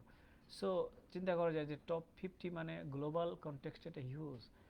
তো যাক, এরকম এরকম আমরা লিস্ট পাবো টপ ইউনিভার্সিটি ডট কমে গেলে, যে কেউ এটা দেখে নিতে পারবে। এটা বিশেষ কোনো বিষয় না যে খুঁজে পাওয়া যাবে না। আচ্ছা, এবার আসছি আমরা ইউনিভার্সিটি র্যাঙ্কিং, কারণ এটা একটা ইস্যু। কারণ আমি যে যাব বিদেশে, আমার যোগ্যতার সাথে যেটা বললাম যে খুব টপ ইউনিভার্সিটি সিলেক্ট করলে প্রথমেই বাংলাদেশি ডিগ্রি, মানে top university public, BUET Dhaka university হলে ঠিক আছে, অন্যান্য পাবলিক হোক আর প্রাইভেট হোক, কিছু ক্ষেত্রে মানে একেবারে খুব প্রথম সারির সিলেক্ট করা ঠিক হবে না, কারণ চান্স পাওয়াটা টাফ হবে বা পসিবিলিটি অনেক কম হবে। সেক্ষেত্রে সে অন্তত এমএসসি লেভেলটা, মিড লেভেলে কোনো একটা ট্রাই করতে পারে, তারপরে সে পরবর্তী ধাপে, যেমন আমি নেদারল্যান্ডে গিয়েছি, ওখানে মাস্টার্স করার পরে আমি এখানে পিএইচডি নিতে পারছি। সো হয়তো বা ডাইরেক্ট আইবিটি থেকে গ্র্যাজুয়েশন করে এখানে আমি হয়তো বা আসা ইম্পসিবল ছিল বা হতো না, টাফ থাকতো। তারপরে এটা অনেক সময় বাই লাখও ঘটনা আছে, মানে ফেভার করতে হয়, অনেক সময় সরাসরি কোয়ালিটি সব কিছু ঠিক থাকলেও লাক ফেভার না করলে হয় না, এটাও একটা বিষয় আছে। তো এগুলো মাথায় রেখে আমার ইউনিভার্সিটি সিলেক্ট করতে হবে দরখাস্ত করার আগে, কোথায় যাব, কোন দেশে যাব। আর কোন দেশে যাব এগুলো তো সিলেকশনের ক্রাইটেরিয়া আমি আলোচনা করলামই। How to find professor directory, এখন প্রফেসরের ইমেলটা পাবো কোথায়? এটা খুব সহজ, ডিপার্টমেন্টাল ওয়েবসাইটে যাব, ইউনিভার্সিটির ওয়েব পেজে গেলে অনেক জায়গায় এরকম থাকে, staff directory, people, find a supervisor, researcher, professor, scholars directory, এরকম নানা নামে এক এক জায়গায় এক একভাবে, ফ্যাকাল্টি অ্যান্ড স্টাফ, মানে এই নেমিংটা এক একভাবে থাকে, এক এক মানে ইয়ের আন্ডারে, মেনুর আন্ডারে। তো ওই জিনিসগুলো একটু খেয়াল করবো। জাস্ট একটু ঘাটাঘাটলি করলে ওয়েবসাইটে আমি, ডিপার্টমেন্টাল ওয়েবসাইটে গেলে ইজিলি ছবি সহ, প্রোফাইল সহ, সে কী পেপারে কাজ করে, কী পেপার সে রিসেন্ট পাবলিশ করছে, সব পাওয়া যাবে অ্যাট এ টাইম। তো এগুলো যখনই আমি খুঁজবো তখন আমি বুঝতে পারছি এর পিছনে কিন্তু বিশাল একটা হার্ড ওয়ার্ক আছে। মানে জাস্ট বললাম এত সহজ না, কারণ বসে এটার পিছনে সময় দিতে হবে। একটা ইউনিভার্সিটি স্টাডি করতে 10 দিন 15 দিন লাগতে পারে। মানে ওভারঅলি একটা প্রফেসর খুঁজে বের করা, তার বিষয়ে 5টা পেপার পড়ে যদি পছন্দ হয়, মানে আমার অরিজিনালি আমার ম্যাচ আমার ইন্টারেস্টের সাথে, তাহলে আর একটু ডিটেল স্টাডি করতে হবে। কারণ আমি যে ইমেলটার ফরম্যাট বললাম ভালো, ওটা ওই ধরনের একটা ইমেল লিখতে গেলে ফাঁকের উপর ইমেল লেখা যাবে না। কারণ ওই তথ্যটা, ওই যে প্যারাগ্রাফগুলো স্পেসিফিক কোশ্চেন ফিল করে একটা ইমেল লিখতে গেলে অবশ্যই ওই প্রফেসরকে আমাকে 1 উইক স্টাডি করতে হবে। তাহলে বুঝতে পারছি প্রসেসটা, 10টা অ্যাপ্লিকেশন করতে গেলে, 10টা ইউনিভার্সিটি সিলেক্ট করতে গেলে কী পরিমাণ এফোর্ট আমাকে দিতে হবে। তো এটা অনেকেই দেয় না, যে কারণেই হয় না। যারা দেয় তাদের অটোমেটিক্যালি একটা না একটা সময় হয়। তারপরে হু প্রোভাইড ফান্ডস, কারা এই স্কলারশিপ ফান্ড দেয়, এটা আগে অলরেডি একটু বলেই দিয়েছি। গভর্নমেন্ট স্কলারশিপ স্কিম, যেটা যেমন ইউজিসি বললাম, ইউনিভার্সিটি গ্র্যান্ট কমিশন হংকংয়ে, ইউনিভার্সিটি প্রফেসরের নিজস্ব প্রজেক্ট থাকে, ইন্ডাস্ট্রিজ কোম্পানির কিছু রিসার্চ অ্যান্ড ডেভেলপমেন্ট ফান্ড থাকে, সেখানে নির্দিষ্ট কোনো মানে প্রি ডিফাইন্ড কোনো একটা রিসার্চ অবজেক্টিভ দিয়ে কোনো ফান্ড অফার করা থাকে। ইন্টারন্যাশনাল ডোনার্স থাকে, এডিবি ব্যাংক, ওয়ার্ল্ড ব্যাংক, এরা দিয়ে থাকে, রোটারি ফাউন্ডেশন দিয়ে, Bill and Melinda Gates foundation দেয়, ডাড স্কলারশিপ যেটা জার্মানি DAAD বলে, ইরাসমাস মুন্ডাস একটা আছে, কমনওয়েলথ স্কলারশিপ আছে, ইউএন অর্গানাইজেশনের স্কলারশিপ আছে। তো এগুলো একটু ঘাটলেই ওয়েবসাইটে পাওয়া যাবে। তো আমার এই প্রেজেন্টেশনের পিডিএফ কপি কিন্তু আমার ওয়েবসাইটে আছে। সো আমার ওয়েবসাইটে গেলে আমি যেটা দেখাইতে পাচ্ছি না, অন্তত পিডিএফটা ডাউনলোড করে নিতে পারবা, তাহলে এইগুলো সব তথ্য পেয়ে যাবা।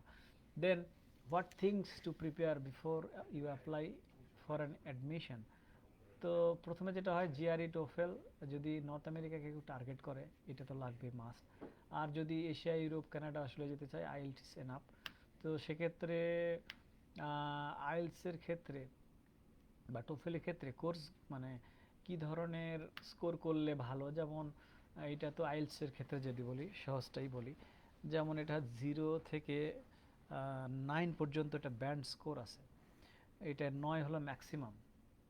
তো এইখানে দেখা গেল যে হার্ভার্ড ইউনিভার্সিটি রিকোয়ারমেন্ট হলো টোফেলের জন্য 110। হয়তো এটা আবার চেঞ্জ হয় মাঝে মাঝে, যে মানে স্কেলটা, এই জন্য আমি এক্স্যাক্টলি শিওর না এখন এটা সেম কিনা। টোফেল স্কোর 110, আর ইকুইভ্যালেন্ট আইএলসটা তো অনেকেই বুঝবে, সুতরাং এটাই বলি। আইএলস হলো 8 পেতে হবে, এটা হলো রিকোয়ারমেন্ট কেউ যদি হার্ভার্ড ইউনিভার্সিটিতে যেতে চায়, অ্যাডমিশন রিকোয়ারমেন্ট। তাহলে বুঝতে পারতেছি যে কি টাফ। একইভাবে যেমন আমি নিজেই যে বিদেশে প্রথমবার গেছি, আমার আইএলস ছিল 6কে ধরা হচ্ছে 60 to 78 equivalent to TOEFL score. আর যেমন বেশিরভাগ ক্ষেত্রে 6.5 এটাকে কম্পিটেন্ট ইউজার বলে, বা 7 হলো বেস্ট। মানে আমাদের মতো যারা, আমি হয়তো বা আজকে যারা অডিয়েন্স, তাদের জন্য 6 থেকে 7 এই রেঞ্জে। তবে কানাডা বা অস্ট্রেলিয়ার ক্ষেত্রে 6.5 মিনিমাম ইন্ডিভিজুয়াল ব্যান্ডে, এবং অনেক সময় ওভারঅল ব্যান্ড স্কোর 6.5 চাই বা 7 চাই। সুতরাং ডিপেন্ড করবে কোন ইউনিভার্সিটিতে অ্যাপ্লাই করছি সেটার উপরে। অ্যাডমিশনের রুলস রেগুলেশনে ঢুকলে এগুলো সব কি ক্লিয়ারলি পাওয়া যাবে। সুতরাং এটা একটু টাইম কনজিউমিং, এটা যার যার টার্গেট অনুযায়ী ইউনিভার্সিটির তথ্য ঘেটে এগুলো এক্সট্রাক্ট করতে হবে তথ্যগুলো। দেন কিছু কমন কোয়েশ্চেন থাকে, is CGPA A factor to obtain A scholarship. অবশ্যই সিজিপিএটা আমি যেটা বলি মিনিমাম 3.5 অ্যাবাভ, আর 3.75 অ্যাবাভ হলে তাদের স্কলারশিপ অ্যাপ্লিকেশনের চান্স অনেক হাই হয়ে যায়, থেকে অনার্স গ্রেড বলে, অথবা 3.8+। তবে একেবারে মানে 3.9 বা নিয়ার টু 4 এগুলো ডেফিনেটলি আউটস্ট্যান্ডিং রেজাল্ট। তবে এক্ষেত্রে লায়াবিলিটিসটাও বেশি পড়ে যায় ঘাড়ের, যেহেতু আমার সব কোর্স আমি 4, তার মানে আমাকে অবশ্যই মানে প্রফেসর যখন আমাকে ইন্টারভিউ করবে সে বারবার কিন্তু এরকম রিফ্লেকশন আশা করবে আমার কোয়ালিটি। এখন দেখা গেল 10টা কোশ্চেন করলো বা এমনি একটা কথা বললো, দেখা গেলো যে আমার ইংরেজির অবস্থা ভালো না, আবার সাবজেক্ট ডেপথেও সেরকম কোনো নলেজ অতটা মানে কোশ্চেনে বা আলোচনার সময় অতটা মানে আমার রেজাল্টের সাথে সামঞ্জস্য হচ্ছে না আমার যোগ্যতা, ফিজিক্যালি যখন সে ইন্টারভিউ করছে, তাহলে এটা কিন্তু একটা বাজেভাবে মানে ইমপ্রেশন আসবে, যে বলবে যে ছেলে তেমন কোনো একটা ভোগীযোগী আছে, এত ভালো রেজাল্ট, সে তার ক্ষেত্রে তার কোয়ালিটি বাস্তবে এত গ্যাপ কেন, মানে তার কাগজে কলমে আর ব্যক্তি হিসেবে তখন ম্যাচ করবে না, এক্সপেকটেশন বেশি থাকবে, হার্ড কোশ্চেন হতে করবে। তো যেটা বলি যে ভালো রেজাল্ট হলে ক্ষতি নাই, কিন্তু সে যেন ওরকম প্রিপেয়ার থাকে। তবে স্ট্যান্ডার্ড 3.758 এই ধরনের রেজাল্ট হলো স্কলারশিপের জন্য মোস্ট প্রবাবলি মানে অ্যাট্রাকটিভ মানে সিজিপিএ। তারপরে 5-এর নিচে হলেও এটাও একটা সচরাচর মানে ওই যে প্রথমে ইমেলের হয়তো রিপ্লাই না দিতে পারে প্রফেসর, কারণ ওই যে ফার্স্ট প্যারাগ্রাফে তো আমি উল্লেখ করবো যে আমার রেজাল্ট কেমন, আমি কোন কোয়ালিটির স্টুডেন্ট। তারপরে হোয়াট ইজ ফুল ফান্ডিং, ফুল ফান্ডিংটা হলো যে ওই যে সম্পূর্ণ কাভার করবে ভিসা থেকে শুরু করে plan fair. What is partial funding or fellowship, ওই কিছু কিছু ক্ষেত্রে এমন হয়, যেমন আমার প্রাইভেট ইউনিভার্সিটির ক্ষেত্রে আইবিটিতে যেটা ফলো করে যে নানা বিষয়ে মেয়ে হলে 15% অ্যাডিশনাল স্কলারশিপ, রেজাল্ট ভালো হলে একটা স্কলারশিপ, তো এরকমভাবে এরকমও থাকে নানা রকম ইউনিভার্সিটিতে ফিমেলদের জন্য আলাদা কোনো অ্যারেঞ্জমেন্ট থাকতে পারে, অথবা রেজাল্টের জন্য ঠিক না, বা ওভারঅল অ্যাডমিশনটা অনেক সময় এরকম হয় যে পার্শিয়ালি দেয়, যে মূল স্কলারশিপ এসে পাই নাই, বাট ইউনিভার্সিটির নিজস্ব কিছু ফান্ড থাকে, ওখান থেকে কিছুটা সাপোর্ট দেয়, যেমন বললো যে তোমার যা টিউশন ফি লাগবে তার অর্ধেক মাফ করে দিব আমরা, এরকম এগুলোকে পার্শিয়াল অফার বলে। Which university is good for civil, mechanical, triple E, CSC, এগুলো স্পেসিফিক কোয়েশ্চেন, যে স্টুডেন্ট যে অ্যাপ্লিকেন্ট তাকে এগুলো খুঁজে বের করতে হবে। আমাকে বা একজন এডুকেশন কনসালটেন্টকে জিজ্ঞেস করলে ওই উত্তর পাওয়ার আশা করলে এটা একটা রং process. Which scholarship is the best for me, এটাও একটা রং কোয়েশ্চেন। আমি কিভাবে বলে দিতে পারি তোমার যোগ্যতা কি, তোমার কোয়ালিফিকেশন কি, তোমার ব্যাকগ্রাউন্ড কি, তুমি কোন ইউনিভার্সিটিতে অ্যাপ্লাই করবা, সেই স্কলারশিপের রিকোয়ারমেন্টস কি, I have a no idea. Then where to apply, এটাও বলে দিছি যে ইউনিভার্সিটি, এম্বাসি, অথবা থ্রু মিনিস্ট্রি অফ যে foreign affairs. When to start preparing myself, যেটা বললাম অ্যাটলিস্ট ফাইনাল ইয়ারের আগে আগে শুরু করা উচিত প্রিপারেশনগুলো, যেমন পাসপোর্ট করে ফেলা, কারণ পাসপোর্ট লাগবে আইএলটিএস পরীক্ষা দেওয়ার জন্য। আইএলটিএস পরীক্ষার স্কোর হাতে আসবে, রেজাল্ট হইতে হইতে এগুলো সব রেডি হয়ে যাবে, অথবা খুব বেশি পাশ করার পরে ইমিডিয়েট 6 মান্থের মধ্যে এগুলো কমপ্লিট করে ফেলা উচিত। কেউ যদি একটু গ্যাপ বেশি করে ফেলে, মানে কেউ যদি নিজের মানে এডুকেশনের গ্যাপ মানে পাশ করার পরে যদি গ্যাপ হয়ে যায় বেশি, 2 বছর 3 বছর, তাহলে এটা আলাদা জাস্টিফাই করতে হয় যে আমি কেন ডিসকন্টিনিউশনে ছিলাম, মানে পড়াশোনা শেষে ইমিডিয়েটলি কেন আমি অ্যাপ্লিকেশন করি নাই। অর্থাৎ স্টাডি ব্রেক হলে এটা কিন্তু ভালো জিনিস না। সুতরাং যারা হয়তো 5 বছর জব করে ফেলছে তাদের ক্ষেত্রে কিছুটা বলতে পারে যে আমি প্র্যাকটিক্যালি কিছু নলেজ মানে গেইন করছি, ফিল্ডে আর একটু শক্ত সামর্থ্য হয়েছে, এরকম ভালো লজিক দিয়ে বোঝাইতে হবে কেন আমি এই সার্টেন টাইমে, কারণ এডুকেশনালি যেটা বলতেছি স্টাডি ব্রেক হলে এটার রিফ্লেকশনটা ভালো যায় না। প্রফেসররা তখন ওদেরকে প্রথমেই মানে একটা নেগেটিভলি মার্কিং করে যে সামথিং রং, কারণ যে একটা মানে শিক্ষা দীক্ষা এগুলোতে আগ্রহ থাকবে তার তো গ্যাপ হওয়ার কথা না, সে তো টানা মানে অ্যাক্টিভ থাকবে। সেটা হতে পারে 1-2 বছর অ্যাপ্লিকেশন করে একের পর দরখাস্ত করতে করতে লেগে যায়, সেটা ঠিক আছে, কিন্তু একটু বেশি গ্যাপ, যেমন বলছি 4 ইয়ার 5 ইয়ার গ্যাপ হলে তখন জাস্টিফাই করতে হয়। How much money should I invest to get admission in a foreign university. Usually বেশিরভাগ ইউনিভার্সিটিতে অ্যাডমিশনে কিন্তু খরচ আছে, যেমন আমেরিকান ইউনিভার্সিটিগুলোতে গড় পড়তায় 15-20 হাজার টাকা করে খরচ হয়ে যেতে পারে, অ্যাডমিশন চার্জ আছে। আর আইএলটিএসের কপি আমি কিন্তু নিজে ওই ফটোকপি করে দিতে পারবো না, বা অরিজিনাল কপিও দিতে পারবো না। প্রত্যেকটা অ্যাপ্লিকেশনের জন্য ওই যে ইন্টারন্যাশনাল যেগুলো স্কোর, এই স্কোরগুলো কিন্তু ওই অর্গানাইজেশন থেকে ডাইরেক্ট পাঠাতে হবে। অর্থাৎ আমি শুধু ওই ইউনিভার্সিটির অ্যাডমিশন অ্যাড্রেস দিব আর আমার অ্যাপ্লিকেশন রেফারেন্স নাম্বার দেব, তাহলে ওই ইউনিভার্সিটির অ্যাড্রেসে ওই জিআরই বা আইএলটিএসের যে ব্রিটিশ কি বলে কাউন্সিল, ওদের থেকেই ওরাই পাঠাই দিবে। সেক্ষেত্রে প্রতিটা অ্যাপ্লিকেশানে ওই কুরিয়ার চার্জ বাবদ, ওইটার অরিজিনাল কপি বাবদ একটা চার্জ পে করতে হয় 5-7 হাজার টাকা। তো আবার অ্যাপ্লিকেশান ফিস থাকে, একটা অ্যাডমিশন চার্জ থাকে।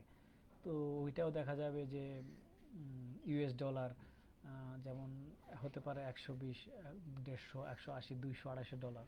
তো ওইটাকে বাংলা টাকায় হিসাব করলে যা আসে, সব মিলিয়ে আমি দেখেছি 10,000 থেকে 20,000 বা 25,000 টাকা পর্যন্ত খরচ হয়ে যায় পার অ্যাপ্লিকেশনে। তো এই জন্য আমাকে একদম কেয়ারফুল না হয়ে গড়পড়তা অ্যাপ্লিকেশন করা ঠিক না। একদম সময় দিয়ে প্রফেসর ঘেটে, মানে ভালো মতো একটা এফোর্ট দিয়ে তারপরে অ্যাপ্লিকেশন করা উচিত, যেহেতু ওখানে ফাইন্যান্সিয়ালও একটা টাকাও involve.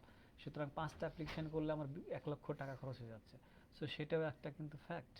Do I need IELTS score for applying A scholarship? অনেক ক্ষেত্রেই আগের পড়াশোনাটা ইংলিশ মিডিয়ামে করে থাকলে, ইউনিভার্সিটির যদি সার্টিফিকেট থাকে যে medium of instruction is English, then এটা বাধ্যতামূলক না। বাট কোনো ক্ষেত্রে উল্লেখ না থাকলেও ওটা একটা দরকার, কারণ যখন অ্যাপ্লিকেশন প্রসেস হয়, যারা পটেনশিয়াল অ্যাপ্লিকেন্ট থাকে তাদের বেশিরভাগেরই সেই স্কোরগুলো থাকে ইংরেজি।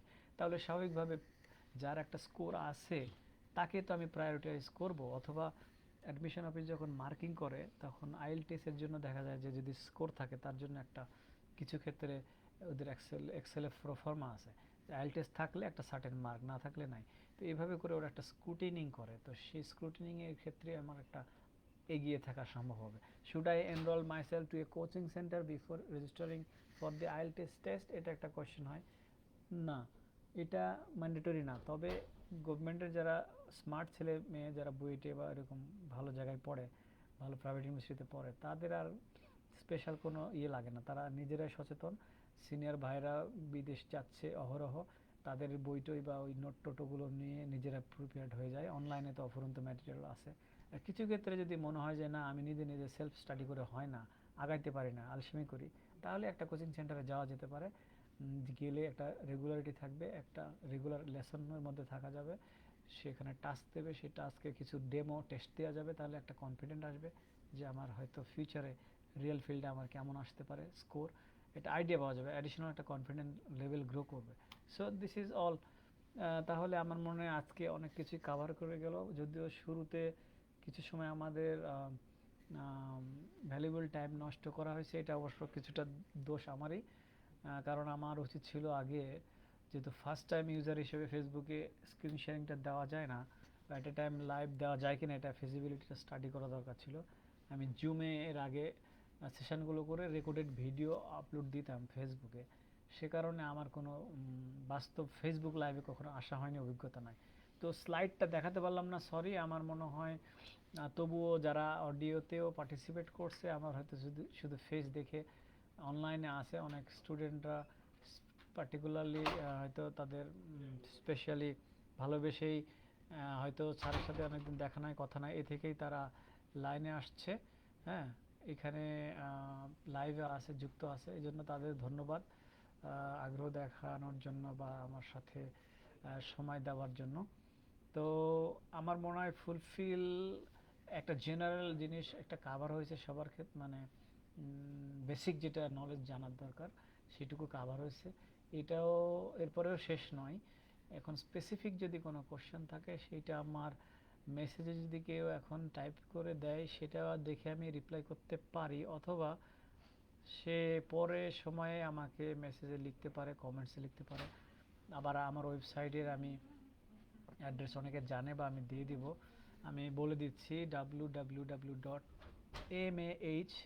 আমার নাম জাস্ট বাদশা, MAH Mohammad Abu Hasnat, BADSHA, MAH বাদশা মানে মা বাদশা .com, www. এটা দিলেই আমার ওয়েবসাইটে যাওয়া যাবে। ওয়েবসাইটে গেলে ওখানে আমি যেটা বললাম, আমার পেজে যেটা করতে হবে, এডুকেশন অ্যান্ড হবি, এই পেজে গিয়ে মাই লেকচারে ঢুকতে হবে। মাই লেকচারে ঢুকলে মাই লেকচারের মধ্যে আবার সাব পেজ আছে, ওখানে নিচে দেখবো অ্যাডিশনাল সাপোর্ট, সেখানে আছে স্টাডি অ্যাব্রোড। এই পেজটাকে ক্লিক করলে ওই পেজে সমস্ত ডকুমেন্ট আছে স্টাডি অ্যাব্রোড, মানে few important documents for you, মানে কী কী ধরনের ডকুমেন্ট লাগবে, এসওপি, ওই রিসার্চ প্রপোজাল, এগুলো স্যাম্পল ডকুমেন্ট আছে সেগুলো, বা যে একটা সিভির স্যাম্পল আছে এগুলো ডাউনলোড করে নেওয়া যাবে। তারপরে আমি কমেন্টে আমি এটা দিয়ে দিচ্ছি আমার ওয়েবসাইট, যাতে অনেকে হয়তো বা মুখে শুনে স্পেলিং ভুল করতে পারে। আচ্ছা, এটা ওয়েবসাইটে দেখেও যদি তার কোনো স্পেসিফিক কোশ্চেন থাকে তাহলে সে আমাকে অবশ্যই কোশ্চেন করতে পারে মেসেজ বক্সে পার্সোনালি, তাহলে আমি সে অনুযায়ী পরে আমি আবার তাকে রিপ্লাই করব আমার সুবিধাজনক সময়ে। তো ঠিক আছে, তাহলে মনে হয় আজকে আমরা লাইভ সেশন থেকে এখানে বিদায় নিতে পারি, বেশ লম্বা সময় হয়েছে, মোর দেন 1 আওয়ার। তো ঠিক আছে, আর আমার স্লাইডটা ওখানে পাওয়া যাবে, হ্যাঁ, ওই এডুকেশন অ্যাব্রোডে গেলে ওই পেজে সাব পেজেই পাওয়া যাবে। আচ্ছা, সরাসরি আমি সাব পেজের লিঙ্কটাই তো দিয়ে দিতে পারি। আচ্ছা, আমি পরে আরেকটা মেসেজের কমেন্টস আমি দিয়ে দিলাম এডুকেশন অ্যাব্রোডের ওই পেজটা, স্টাডি অ্যাব্রোডের পেজটা, ওখান থেকে সব কিছু খুঁজে পাওয়া যাবে। তো ঠিক আছে, আল্লাহ হাফেজ, সবাই ভালো থাকি, সুস্থ থাকি। এখন তো করোনাকালীন সময়, মাস্ক ব্যবহার করি, তারপরে সোশ্যাল ডিস্টেন্সিং করে চলি। দেশে হয়তো আগামী 6 মাস 8 মাস পরে যদি করোনা স্বাভাবিক হয়, ফেরত আসার ইচ্ছা আছে, দেখা হবে অনেকের সাথে, অনেকের সাথে অনেক রিসার্চ বা এডুকেশন পারপাসে ইনভলভ থাকার ইচ্ছা আছে, অনেকের সাথে রেগুলারই যোগাযোগ হয়। তবে ফেসবুকের কল্যাণে সবার আপডেট তো সবসময় দেখাই হয়, জানাই যায়, বা আমি কোনো কিছু পোস্ট করলে সেটা চলে যায়। সো আমাদের একটা মানে লাইভ কমিউনিকেশন তো আছেই। তো ঠিক আছে, তাহলে বিদায় নিচ্ছি, আল্লাহ হাফেজ।